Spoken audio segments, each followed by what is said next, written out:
सर्वप्रथम मी आपला आभार या ठिकाणी मानणार आहे की एवढ्या मोठ्या संख्येत खरं म्हणजे आम्ही टेंट लावला त्यावेळेला आम्हाला असं वाटलं कार्यकर्ते रात्री म्हणे अर्ध्यातूनच कणाते लावून टाका म्हणे इकडे.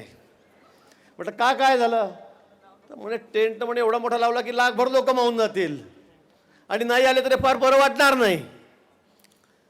पण मला खात्री होती की आपण मोठ्या संख्येमध्ये या ठिकाणी येणार आहात आणि आज टेंट भरून गेला परंतु अजून अर्धा टेंट मावेल एवढी लोक बाहेर या ठिकाणी उभी आहेत आणि म्हणून सर्वप्रथम आपलं सर्वांचं या ठिकाणी हार्दिक स्वागत करतो.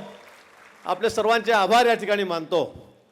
गुलाब भाऊ, आपण सांगितल्याप्रमाणे खरं आहे, पैशाची श्रीमंती वेगळी श्रीमंती असते, पण ही सगळी जी श्रीमंती आहे ना एक वेगळी श्रीमंती आहे. कोणाकडे पैशांची असेल, बंगल्यांची असेल, गाड्यांची असेल, जमिनीची असेल, पण आमच्याकडे कार्यकर्त्यांची श्रीमंती आहे. सोन्यासारखे कार्यकर्ते. मुख्यमंत्री महोदय भाऊसाहेब जीवापाड म्हणजे प्रेम करणारे कार्यकर्ते या ठिकाणी आहेत. 25 वर्षे झाले. मी अक्षर खरं सांगेल की वेड्यासारखं प्रेम ही मंडळी माझ्यावर या ठिकाणी करते. वेड्यासारखं प्रेम करतायत.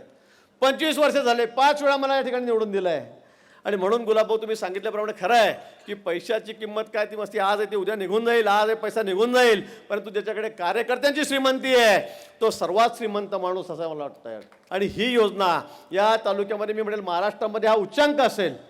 1,43,000 लोकांना घरपोच आम्ही दाखले देणार आहोत. हा या महाराष्ट्रातला मला वाटतं मित्र हा उच्चांक आहे. आणि या ठिकाणी ज्यांनी मेहनत घेतलीत, आमचा अरविंद असेल, भांडेसाहेब या ठिकाणी आहेत, जिल्हाधिकारी आहेत, आमचे कासोदे नायब तहसीलदार आहेत, अनेक कार्यकर्ते आहेत, मी त्यांची नावं या ठिकाणी घेऊ शकत नाही, परंतु या सर्वांनी खूप मोठी मेहनत या ठिकाणी घेतलेली आहे आणि त्यांचे खूप खूप मनापासून मी त्यांचे आभारही व्यक्त करतो, तुमचं अभिनंदन या ठिकाणी करतो. दुसरा या ठिकाणी नगरपालिकेची आपण योजना घेतल्यात. नगरपालिकेची 28 कोटी रुपयाची पाणीपुरवठ्याची योजना आहे. नगरपालिकेची आपण पाण्याची टाकी बांधली. 10 लाख लिटर एकाच वेळेला दररोज पाणी मिळालं पाहिजे, एका दिवसात तरी पाणी मिळालं पाहिजे. सगळ्यात जास्त कार्यकर्त्यांना प्रेम लावणारा माणूस म्हणजे गिरीश भाऊ. मी तालुक्याच्या भरपूर सभा पाहिल्या, मोठ्या मोठ्या सभा पाहिल्या, पण तालुक्याची सगळ्यात मोठी सभा आज जर कुठे होत असेल ती जामनेर शहरामध्ये होते, याचा रास्त अभिमान आहे. आता गिरीश भाऊंना सांगणार आहे, आता फक्त जामनेर नको भाऊ, आता आम्ही शेजारी राहतो, तुम्ही एवढं काम करताय, बाजूवाला आम्हाला उचकवत राहतो आणि सांगत राहतो की गिरीश भाऊकडे एवढे काम चालले, गुलाबराव तुमच्याकडे का नाही. पण माझी त्यांची दोस्ती आहे. हा माणूस दिलदार दोस्त है.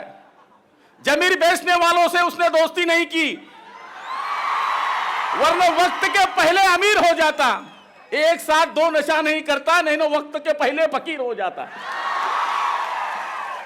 आणि आज या कार्यक्रमामध्ये माननीय मुख्यमंत्री महोदयांनाही आनंद वाटत असेल की त्यांच्या कल्पनेतला महाराष्ट्र गोरगरिबांना योजना राबवण्याकरता त्यांनी तयारी केलेल्या अधिकाऱ्यांच्या बाबतीत दिलेल्या सूचना या 100% या तालुक्यामध्ये अंमलात आल्या, या जिल्ह्यामध्ये अंमलात आल्या.